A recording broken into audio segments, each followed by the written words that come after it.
Hi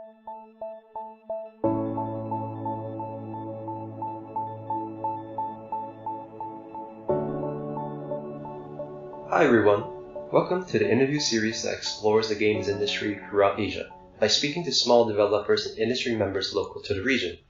Our guest today is none other than Sun Park, captain of Turtle Cream, as well as an organizer for various events and communities in South Korea, such as Seoul Indies, Index, and many more.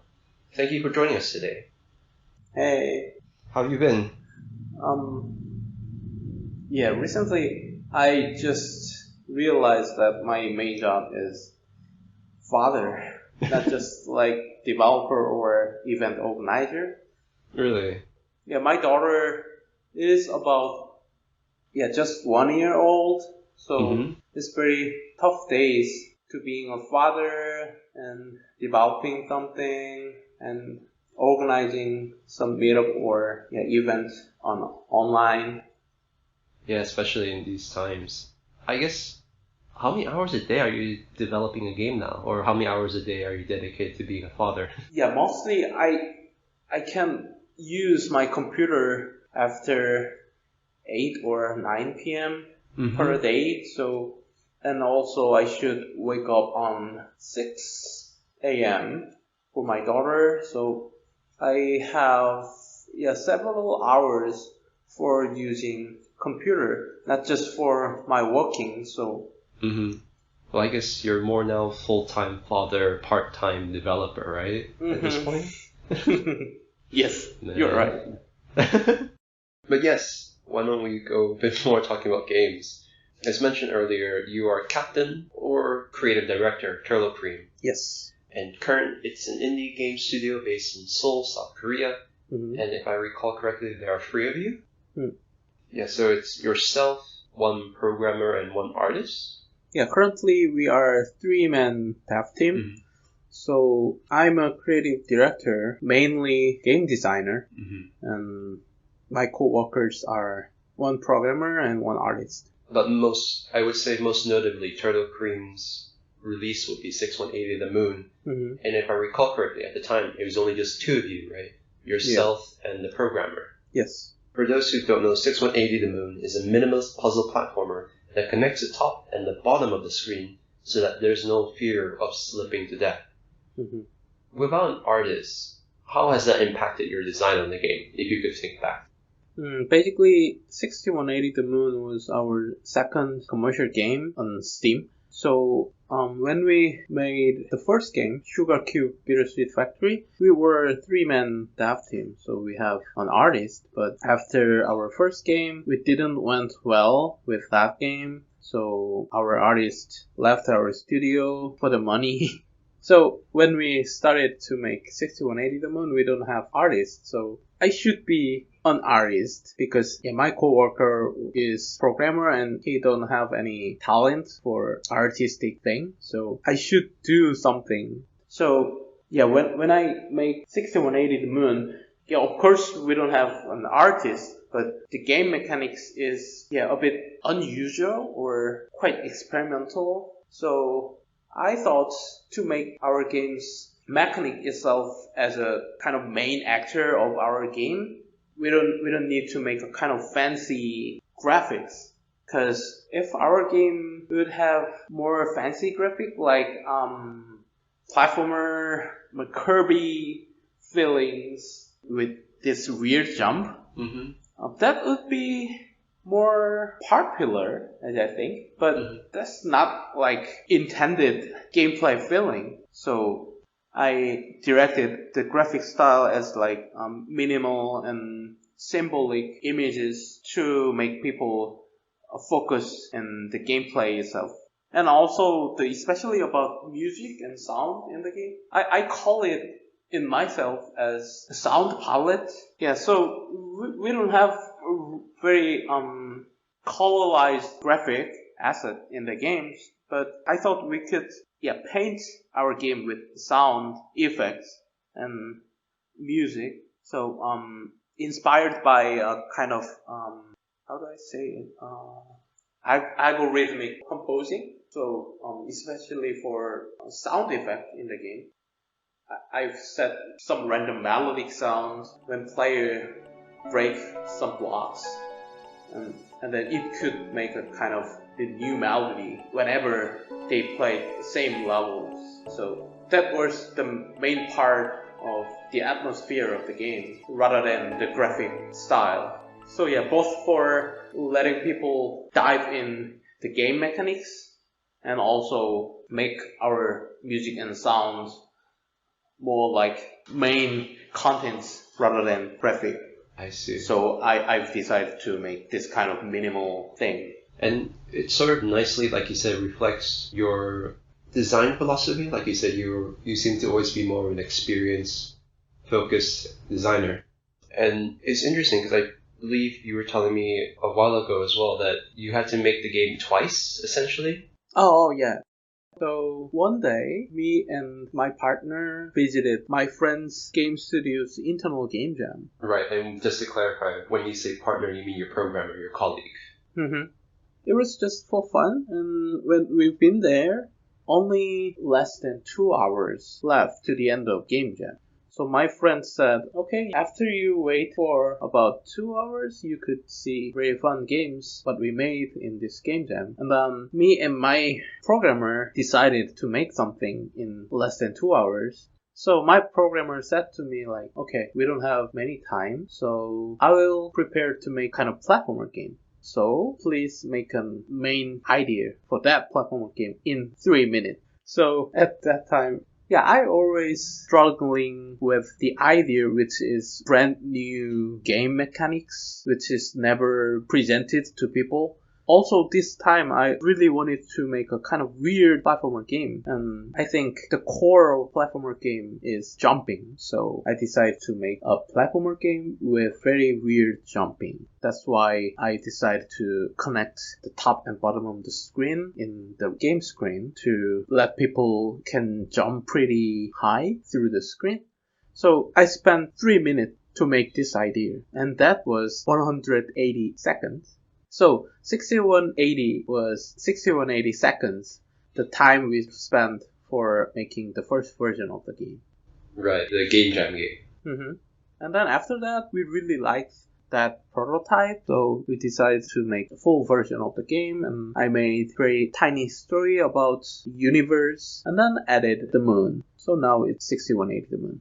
Right, and then as you mentioned earlier, with that first version, that full game, you took it to E3 to show it, right? Mm-hmm. Yeah, after we made the first full version of the game with Game Maker, we've exhibited the game at E3's IndieCade Showcase 2013. Yeah, 2013. Also, before that, we've presented this game at Experimental Gameplay Workshop at GDC 2013. So at the IndieCade, there were tons of people who is game developer and who is press and just players. And the former Nintendo indie guy, Dan Adelman, visited our booth and he really liked our game. But, you know, I used to feel like the people in Western country used to say like kind of Seoul is awesome. You know what I mean? It's like, oh, awesome, thank you.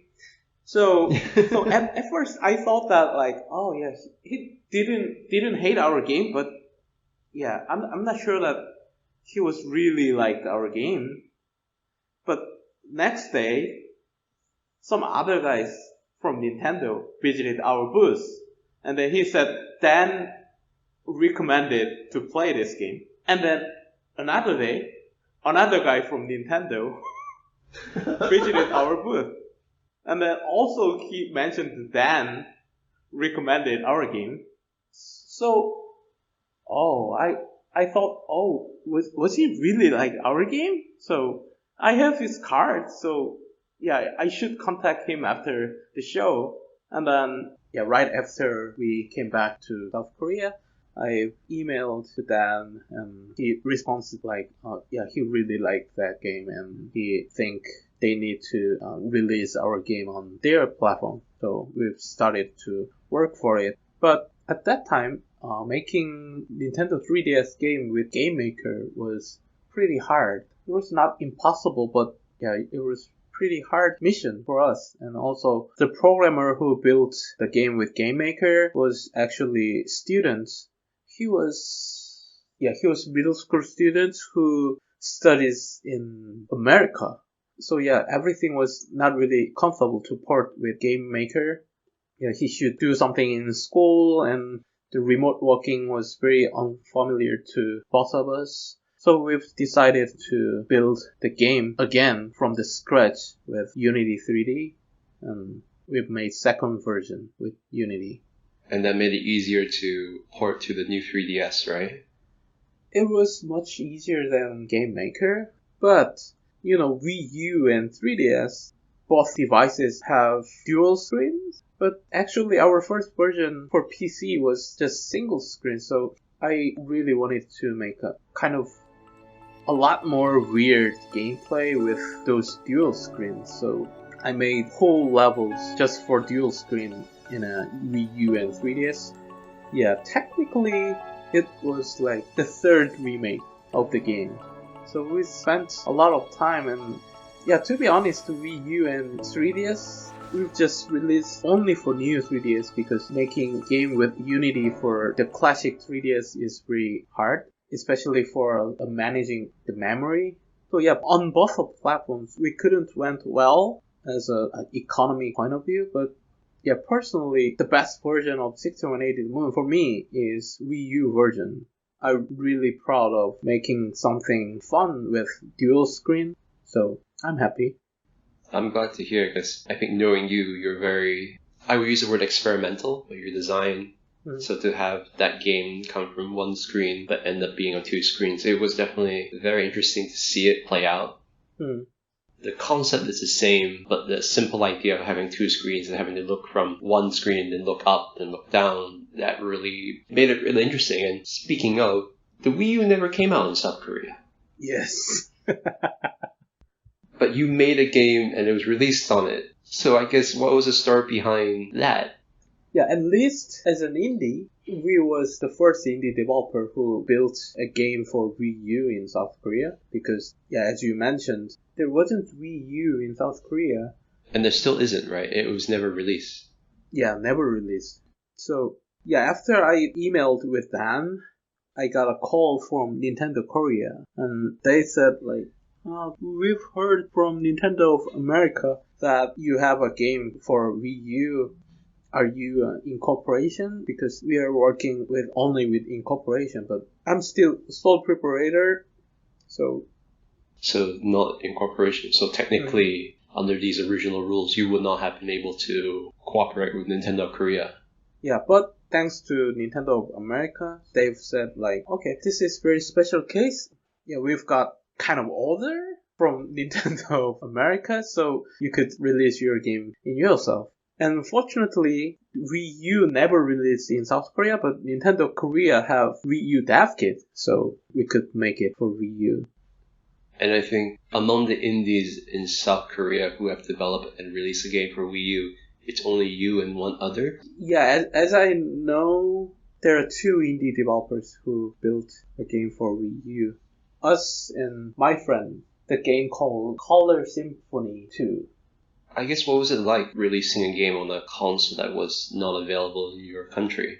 So like actually we don't release our game in South Korea. So it's not kind of uncommon process.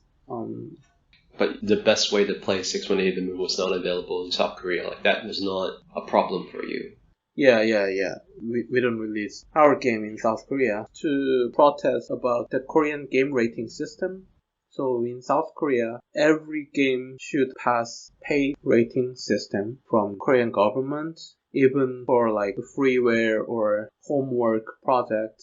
So for example, if you started to study about game making and you made very first game, which is like just clicking the button, and then you could feel like very proud of it because the first thing you made. And of course, you want to share that tiny thing on the internet. In that case, you need to pass paid review from Korean government. We don't agree that system. So to protest, we decided not to release our game in South Korea. Yeah. The process, which is releasing our game without South Korean market, is not a problem. But from this time, we are thinking about releasing our game in South Korea as well. Because, simply, I gave up to protest that system. So, we've experienced a lot of happening. So, some people in South Korea blamed us that, we are trying to get focus from abroad game media, even with that protesting. Yeah, for example, it's like this. I am trying to make the more gossip to catch up abroad game media. So not releasing their game in South Korea is a kind of making an issue. But it's not true. And also some Korean developers reported and posted in their dev blog about how silly the game rating from Korean government is. Yeah, I think lots of people got impressive from those posting and report. So I thought just protesting is not a good way to protest the system. So from our next game, I think we'll still protest to the system, but from this time we will protest inside that system, not just Not just from the way you did it before with 61180. Yeah. I never knew this story. I did not realize that by not publishing in Korea, it was not due to the case that the Wii U was never released here, but it was partially due as a form of resistance against the paid review rating system in South Korea, right? Mm-hmm. Speaking of, though, you're also a publisher. Well, I mean, Turtle Cream is. Yes. You also help publish, well, I guess it's going to be 2 games soon, also from South Korean developers. Yeah. And I believe your first game was Total Battery's IFO for New 3DS, which is like an old school LCD style shoot 'em up, 2018. Was that game also not released in Korea as well? The mobile version of that game, which is the first version of IFO, was released in South Korea. Right, but that was not published by you. It was published by Total Battery themselves, right? Mm-hmm. But new 3DS version is also not released in South Korea. I see. Okay. Because you published this game on New 3DS in 2008, and since then you haven't published a game until recently you announced you're publishing Z-Pink's Z-Nix Bouncing Hero for the Switch, which is an extreme auto-jumping platformer where you control the knight on his pogo stick while trying to avoid the sophisticated traps. Yeah, I was very curious to what draws you to do these 2 games and any reason why you have not published more games. When I decided to be a publisher at that time, and also for now, we don't have enough money to be a publisher. I mean, to give the developers as kind of minimum guarantee or some money for developing their game. So at that time, our studio Total Claim has only license for Nintendo platform, which is pretty rare items in South Korean indie scene. So I thought helping good South Korean games to release on Nintendo's platform would be very helpful to my friends and other Korean developers. And also, as I mentioned, me and our studios always try to make a kind of weird, experimental, or unique gameplay. So among my friends' games, IFO was kind of unique game. So the actual gameplay is very normal. It's shoot 'em up. There is a airplane and there is an aliens who is in UFOs. So IFO is identified flying object. Anyway, so the gameplay was pretty normal, but the style of the game, the LCD style, was pretty unique to me because there are tons of retro style game which is pixelated 8-bit or 16-bit pixel art games, but there aren't many LCD style game like Game & Watch era. But IFO was that kind of LCD style. That's why I've decided to publish this game on 3DS. After we've released IFO, we will keep searching a unique game to publish on Nintendo platform, but I haven't found any proper game. Which not means like there aren't unique game in South Korea for several years, but yeah, when we find a good game, sometimes they already have their publisher or like they couldn't have time for porting their game on Nintendo platform. There were many reasons. And finally, I found Bouncing Hero last year, and yeah, we are working from early this year for making Switch version. Yeah, Bouncing Hero is also have unique gameplay mechanics, which is auto jumping. So like, And if I recall correctly, there's no attack button. You can only jump. yes, And it will jump on its own. You can't tell it when to jump. mm-hmm. Yeah, I think that was super fun and unique gameplay. That's why I've started to work with them. The game will be out in late this year, hopefully. So we just passed the launch check for North America and European region, but still waiting Japanese region. Yeah, hopefully that goes well. Speaking of Korean indies though, you, as mentioned earlier, also organize Seoul Indies. So what is Seoul Indies? Yeah, Seoul Indies is monthly game developer meetup. So as described in our Facebook page, it's a supportive and casual space for independent devs to share their works and meet collaborators. Everyone is welcomed. It's a bilingual Korean and English event, so come play some rad games, hang out with fellow devs, and boost it up. Yeah, all three organizers got inspired by indie meetup in Japan, especially when we visited Tokyo and Kyoto for Tokyo Game Show or Bit Summit. They have very good indie developer scene in Tokyo and Kyoto. So we've got very good inspiration from them, and we've got shocked from the atmosphere of the meetup because there are also developers meetup in South Korea, but it's like a kind of making friends and drinking rate 5 stars for each other's game. So I was a bit sick of that kind of meetup. Mm-hmm. I wanted to talk more about games, game design, and each member's concerning about their own game.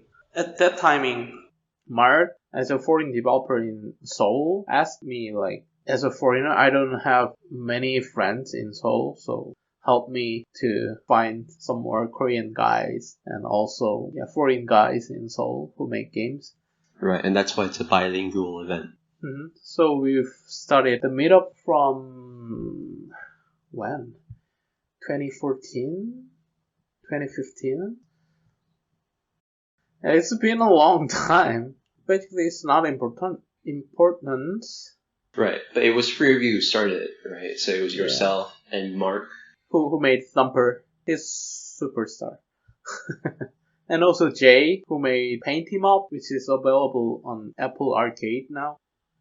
So the three of us started this meetup about 4 or 5 years ago, and we are gathering in every month. Even in this pandemic, we are online.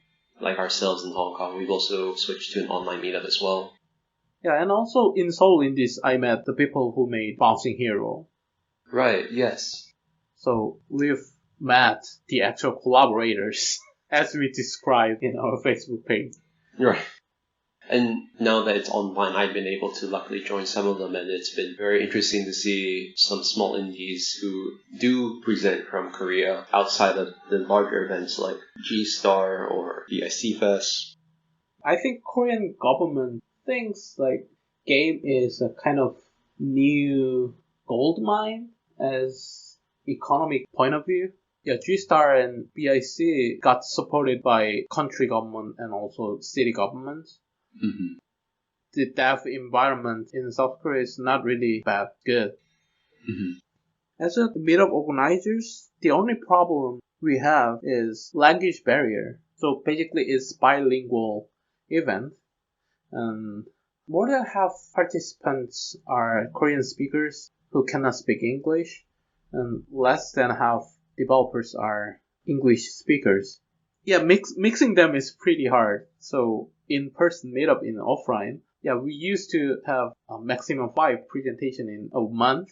And after the presentations, people separated, very naturally. with Korean speakers and English speakers. And as a bilingual speaker, I move from time to time to Korean speakers and English speakers. Yeah, it's not really bad, but I do want, let people mix around. Yeah, we've tried to make a kind of language exchange session before the meetup, but it wasn't really good. Yeah, because I think in every month there are some newcomers. So if we spend about half an hour just introducing themselves is all in those half an hour. So we couldn't improve our English or Korean skills. So it was not really good. So I'm finding some other ways, but no solution yet. Right, but it's a concern you have, right? The idea of how separate the language barrier is causing.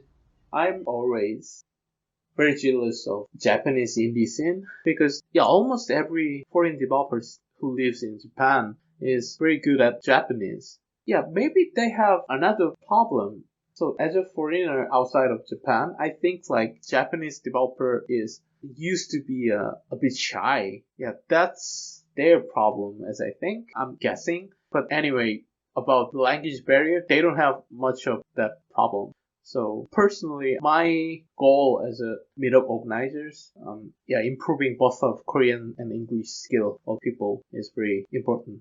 It's something, being an organizer for a game developer community in Hong Kong, it's also something I think about as well. Mm-hmm. Yes, why don't we move on though? You were a contributor for a sort of group effort that you were calling Project 99. Mm-hmm.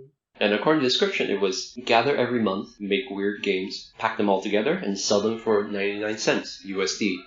Could you tell us a bit more about that? Like, how did it first started? Yeah, when we started this monthly project, I was making our studio's new game, which is cancelled in several years ago. And after 6180 The Moon, we spent about 6 to 7 years for porting to Wii U, new 3DS, Xbox One, and also mobile devices, HTML5.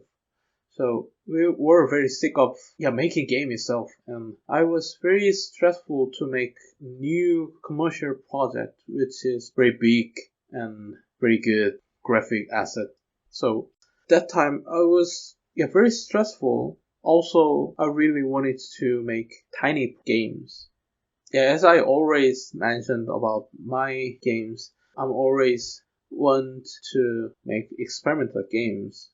So I thought if I could gather some developers who really like experiment, with them I could make very tiny experimental game in every month. That could be very cool. I wanted to contribute the game developer scene to encourage people make or try some new things, not just like normal popular genre of the games. Those reasons made me make a kind of monthly crew project. And it started, I don't remember that. It's about 3 years ago, and at that time, we made weird games in every month. And after 1.5 years, we've just exhausted. So making games in every month, still great and still fun, but making experimental games in every month is very hard. Even we thought that we don't know about what is experimental. And also, I think we have very high expectation about our creation as an experimental things. So we've cut a lot of ideas, and that was very stressful in every month. So currently we post our monthly projects, but I'm making a new game for Project 99 for several months, which not means like I'm spending several months for that game. So I've started our new project for Project 99 3 or 4 months ago, but the development was paused. So I will release it soon. The only thing left is level design. It's super boring. The system finished it, but level designing is boring. I never thought I would hear those words. Oh, I guess some people don't like it. That's true. I think in current days, monthly project or like several weeks project is a bit popular for people, especially among game developers. There is Sock Pop Collective. They also have 3 weeks project in every 3 weeks project, as I remember, and also there was a newly presented project which called 10 milligram. Yeah, I'm not sure that their title is actually 10 milligram. So number 10 and mg. And also I heard that some of people in this 10-minute games got inspired by Project 99. Oh, really? Yeah, I was a bit proud of it. That's cool. Yeah, it was interesting because I remember when it was first announced, Project 99, and seeing it, the Patreon format, it was a very interesting idea. I would dare say ahead of its time, that Project 99. It's so cool to go back and see all the prototypes and little experimental games that you all worked on. If you could remind me, it was not just yourself and Turtle Cream, right? There were several different indie developers throughout Seoul that joined in. Yeah, Jaewon Yu, who made super popular Exit the Gungeon spin-off of Enter the Gungeon. And also he made very good defense game franchise which called Dungeon Warfare. And also music composer and also sound designer Junhwang, who is very famous game music composer who did tons of music for very famous Korean games like I-OM from NCSoft and some legendary game from Nexon. I don't know the English name of the game, but yeah, whatever. And also other developers who makes the upcoming Soul-like action game Chrono Sword, and also who made Best Rock. It's one word, Best Luck. Bestluck. Yeah, so it was very interesting because I remember the only reason why I heard of Project 99 was because you were involved. And I think the more I saw the other developers, I'm like, oh wow, these are, there was a lot of talent from this group that has released a lot of well-known games now. Yeah, I'm only person who is not famous. You're famous in other ways. But I'm the leader of the group.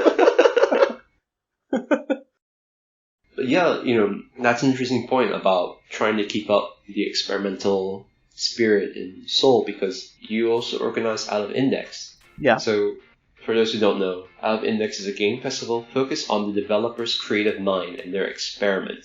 So instead of players, you are interested in game creators, and you don't really care whether the game is fun or not, but mostly care about the creator's philosophy. And it's sort of billed as an experimental game festival. So, what inspired you to begin Out of Index? Yeah, as a developer, I love to make and play weird experimental games. Yeah, as a developer, the most happiest moment is like the player of my game got shocked or like surprised at the first moment of gameplay. So I want to meet more developers who like experiment and also who is making weird games. Especially on 2013, I've presented 6180 The Moon at Experimental Gameplay Workshop, one of the popular session in every year GDC. Yeah, there were some of very experimental, cool games. The atmosphere of the session is very encouraging and fun. So I talked my friend in South Korea to encourage submit their game in next year's experimental gameplay workshop sessions. So after 1 year in 2014, me and our Out of Index organizers submitted each games we make, and 3 of us failed to get it in. So yeah, at first we was pretty disappointed. Korean developers are used to blame English speakers when they fail to get in overseas award or something. For example, when I or my friends failed to get it in the abroad countries award, we could simply say like, it because our English skill. It's not about our game. They're English speaker and we are not native speakers, so yeah, just kidding. So yeah, after we failed, we've talked a lot about why we should submit our game to other countries out of South Korea. Why we don't have this kind of event. So we need to make it in ourselves. So the start of our index, yeah, inspired by experimental gameplay workshop at GDC, and also inspired by Sense of Wonder Night, the annual presentation in Tokyo Game Show period. So we made Out of Index from 2014, and we are keep going to make annual experimental game festival. Technically it's not annual now. Yeah, there was that recent announcement where the festival will no longer be held annually. Instead, you will you will open submissions with no deadline, and when there's enough creations on any particular theme, you will host the event. So every year, there may be several events, or none at all. I suppose what brought up this change? Yeah, so most of people think like it's because of COVID-19, but it's not. So preparing annual experimental game festival is very stressful, mostly about curation of the games. I mean, like, if we have set up the deadline, some people started their experiment from the announce of deadline to the deadline. It's pretty short period to make something cool. And also, we were always nervous about what if the number of cool experimental game is too small, how could we hold the event? I mean, like, people should pay their ticket, and that means like the proper number of games should be in our festival venue. So far, fortunately, we've got proper number of cool experimental game in our festival venue so far. But we were always very stressful while waiting the submission. We just wanted to change our mind to more like free curating system. That's the main reason for changing our policy of the festival. And also, we don't want to make a kind of annual award about experimental game. We don't want to judge the games because every experiment is valuable. So a kind of a submission period which have the deadline feels like a kind of award selecting. So we just opened submission without any deadline, and I think it feels like more like open curations without a kind of award-like system. So we changed it well, but still we've got very small applications so far. So I think we should increase people in every month. On Twitter or Facebook, because almost every people forgot. Forgot that we are finding their games. And also, we've started to a kind of invited exhibition from 2 years ago. So the first invitation exhibition was experimental game from Japan, and then the last year's the theme of invite exhibition was the alt control games. And why we did that kind of fully curated themed exhibition, it was quite nice because we could let people feel like very powerful message. It's like let's check out Japanese experimental game. Do you feel like something like Japanese oriented experimental thing, or like Japan is really close country with South Korea, so without lots of Korean developers could inspired by Japanese creations. Like they're making some cools, and we could do it as well. And also for the last year's curation, South Korean gamers are really, really powerful rather than any other countries in the earth. And we are also very familiar with using mouse and keyboard for PC games especially. So that means like every developer in South Korea used to start their thinking with mouse and keyboard control, which means we couldn't break out that start point. So last year we wanted to break out their thinking, their brain, that like, I could make this kind of thing. There are some people who made their custom controller for their own game, and that's cool. And even it seems like not really difficult to make it. So we've changed our concept of festival for the more curation oriented festival to reduce our stress and also to give people more focused message in each festival. Yeah, that's an interesting point though about adjusting out of index to be more suited to exhibit the creativity that is in experimental games as opposed to picking the best of a bunch every year. This is something I had absolutely no idea about, and I've only seen you mention it once, and I still have no idea what it is because I never asked you, but what is the Yellow Dungeon? Yeah, Yellow Dungeon, which is actually Norang Dungeon in Korean. The Norang word Norang means yellow. So Yellow Dungeon is a tiny group of indie developers in South Korea, and also the title of tiny exhibition of those indie developers. Yeah, during preparing Out of Index, we were very stressful because preparing a festival which have more than 300 people is a lot of things to do to prepare the ticket system, preparing the cool venue, communicating with each developers who selected for each festival. So I was very tired. Yeah, making a festival is like game design for me, but it's also very tired.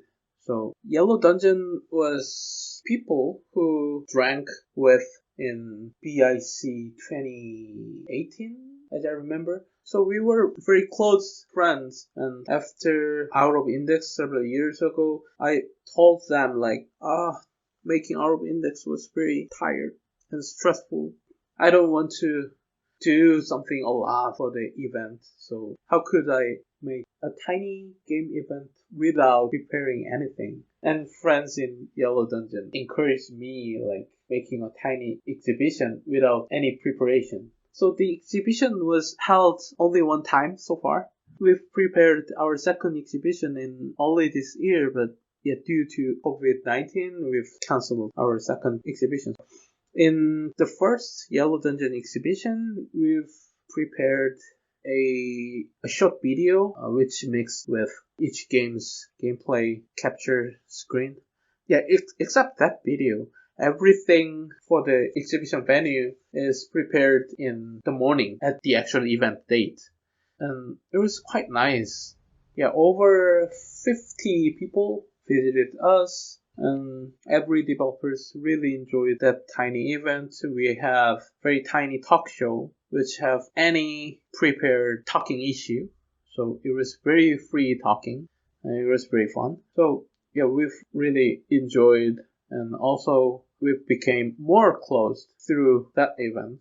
So currently Yellow Dungeon is still the most close dev friend in South Korea. And also just thinking about it for now, but in the future, I hope to hold Yellow Dungeon in PAX or like Yellow Dungeon in BIC or Yellow Dungeon in Tokyo Game Show.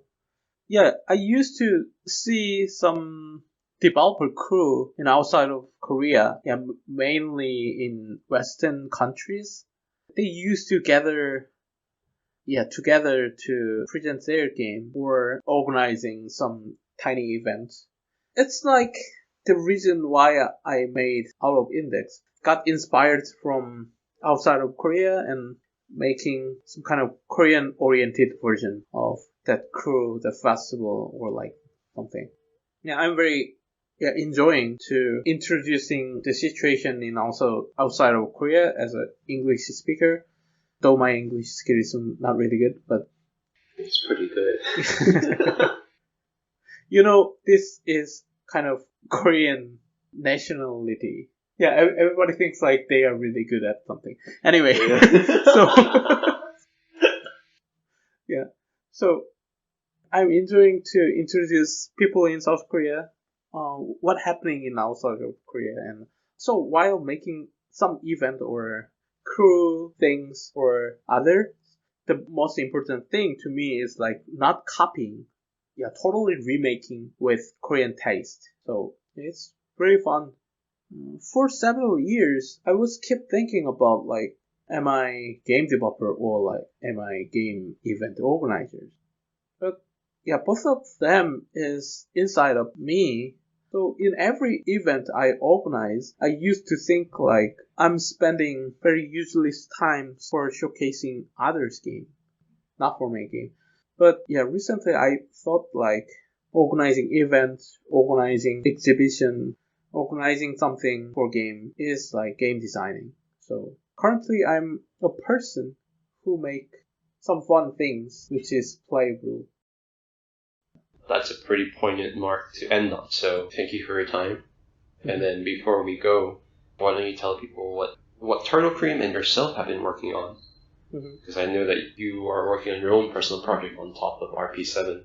Yeah. RP7 is an experimental abstract dungeon crawler RPG. In the game, player cannot control their own characters.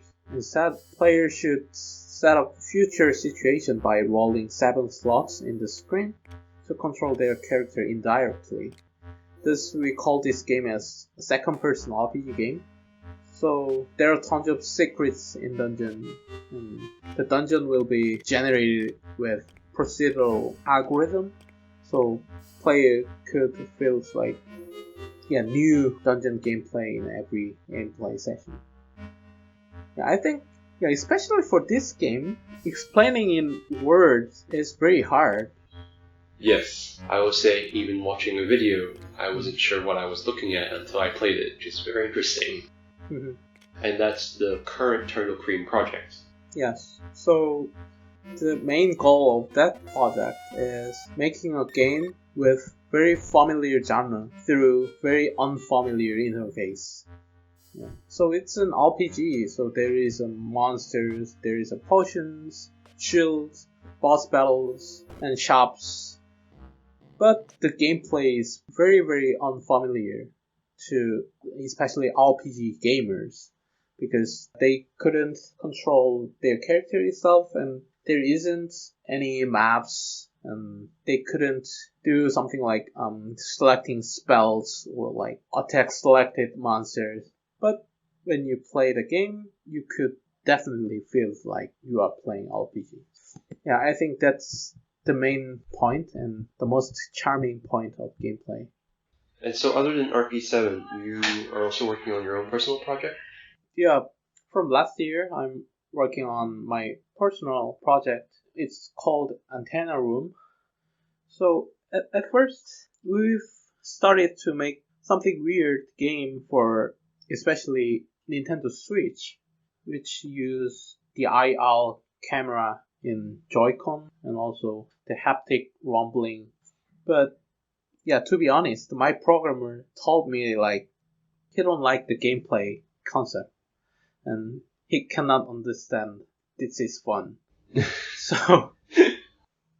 So I moved this project as my personal project and keep making something fun. So Antennae Room is a dark maze game that uses the vibration motors in the controller to feel the worlds around player. So there are 2 analog stick in controllers, most of controllers. So right stick is like your right arm and left stick is like your left arm. So if you use both of sticks, you can move your arms like touching your environment to find the wall around you in the dark room without any lighting.